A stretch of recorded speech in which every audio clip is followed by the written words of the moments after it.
स्वागत है आप सभी का पवन स्टडी पॉइंट में। तो आज की इस वीडियो में हम समझने वाले हैं 12th क्लास हिस्ट्री का सेकंड चैप्टर राजा, किसान और नगर। इस चैप्टर में हम राजा और किसानों के बारे में समझेंगे। इस चैप्टर का जो नाम है राजा, किसान और नगर क्यों रखा गया है, क्योंकि इसमें हम राजाओं के बारे में समझने वाले हैं कि प्राचीन समय में राजाओं कैसे रहती थी, उनकी शासन व्यवस्था कैसी चलती थी, वो सब इस चैप्टर में हम पढ़ेंगे। और किसान कैसे थे उस समय, और नगर उस समय के नगर जो कैसे बसे हुए थे।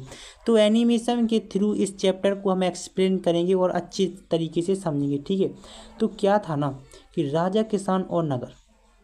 तो प्राचीन समय में जो राजा थे ना वह कैसे थे, उनका शासन व्यवस्था कैसे था, और किसान जो कि प्राचीन समय के जो किसान थे उनका व्यवसाय कैसा था, कैसे अपना व्यवसाय जीवन यापन करती थी, और नगर उस समय के जो नगर थी ना वह कैसे बसी हुई थी।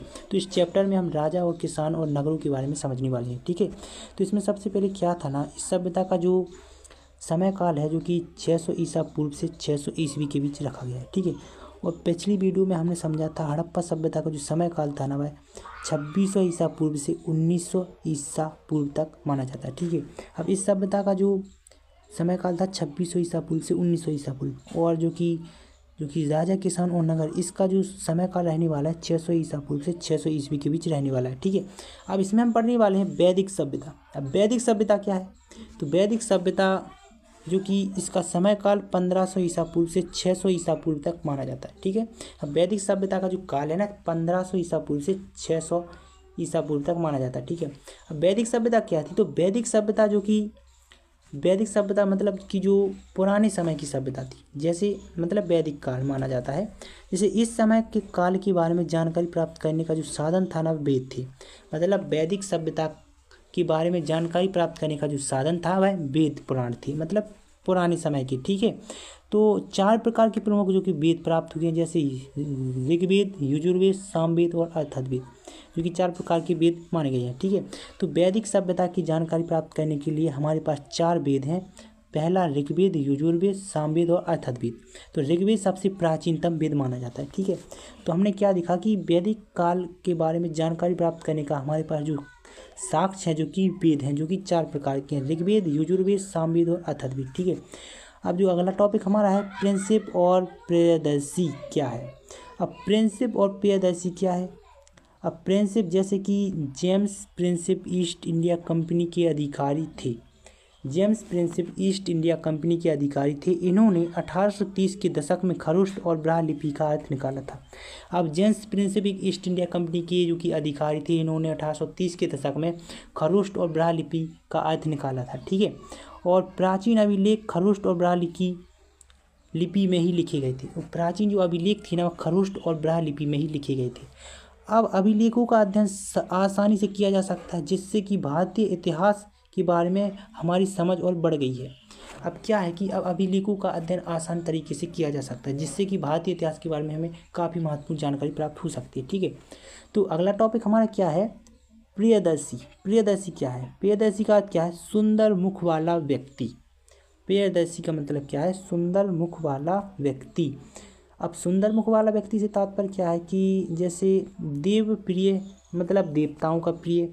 एक शब्द भी है हमारे पास देव प्रिय मतलब देवताओं का प्रिय। तो यह जो कि यह दोनों ही उपाधि जो कि अशोक को दी गई थी। ठीक है, अब प्रियदर्शी मतलब सुंदर मुख वाला व्यक्ति, और देव प्रिय मतलब देवताओं का प्रिय। तो यह दोनों ही उपाधि जो कि अशोक को दी गई थी। ठीक है, अशोक को कहा जाता था देवनाग और देव प्रिय। ठीक है, तो अगला जो हमारा टॉपिक है अभिलेख। अभिलेख क्या है, अभिलेख उन्हें कहते हैं जो पत्थर, धातु या मिट्टी के बर्तन जैसी कठोर सतह पर खोदे हुए होते हैं। जैसे इस एनिमेशन थ्रू इस वीडियो में आपको दिखाई दे रहा होगा इस तस्वीर में कि अभिलेख उन्हें कहते हैं जो पत्थर, धातु या मिट्टी के बर्तन पर कठोर सतह पर खुदे होते हैं। मतलब पत्थर, आज के ज़माने में देख लो जैसे एलोरा की गुफाएं देख लो, उसमें भी कुछ लिखा हुआ है, तो मतलब पत्थर को खोद कर लिखे हुए हैं, उन्हें हम अभिलेख कहते हैं। ठीक है, जैसे अभिलेखों में उन लोगों की उपाधियां, क्रियाकलाप या कि विचार लिखे जाते हैं जो उन्हें बनवाते हैं। जैसे अभिलेखों में उन लोगों की उपाधियाँ, क्रियाकलाप या उनके विचार लिखे जाते हैं जो उन्हें बनवाते हैं। कैसे? जैसे कोई राजा महाराजा हो गया, उन्हें अपने बारे में कुछ भी जो लिखना है अपनी महानता के बारे में, तो वह अभिलेखों मतलब पत्थर और शिलालेखों पर खुदवा कर लिखवाते थे कि इस समय हमारा शासन था, जिससे कि हमें उस शासन की व्यवस्था के बारे में जानकारी प्राप्त हो सके। ठीक है। अब प्राचीनतम अभिलेख जो कि प्राकृतिक भाषा में लिखे जाते थे। अब जो प्राचीनतम जो अभिलेख प्राप्त हुए हैं जो कि प्राकृतिक भाषा में लिखे जाते थे। ठीक है। अब हम बात करें 600 ईसा पूर्व का काल भारतीय इतिहास में महत्वपूर्ण क्यों माना जाता है? क्योंकि 600 ईसा पूर्व का काल भारतीय इतिहास में महत्वपूर्ण क्यों माना जाता है? क्योंकि राज्य तथा नगरों का विकास इस भारतीय इतिहास में महत्वपूर्ण माना जाता है। तो यहाँ पर क्या हुआ था? राज्य तथा नगरों का विकास हुआ था। ठीक है। तो 600 ईसा पूर्व का जो काल भारतीय इतिहास में महत्वपूर्ण माना जाता है क्योंकि यहाँ पर राज्य तथा नगरों का विकास हुआ था। राज्य मतलब नए नए राज्यों का निर्माण हुआ और नए नए नगरों का निर्माण हुआ, इसीलिए जो 600 ईसा पूर्व में अति महत्वपूर्ण माना जाता है। दूसरा जो कि लोहे का प्रयोग, तो इस समय जो कि लोहे का काफ़ी प्रयोग हुआ था। ठीक है।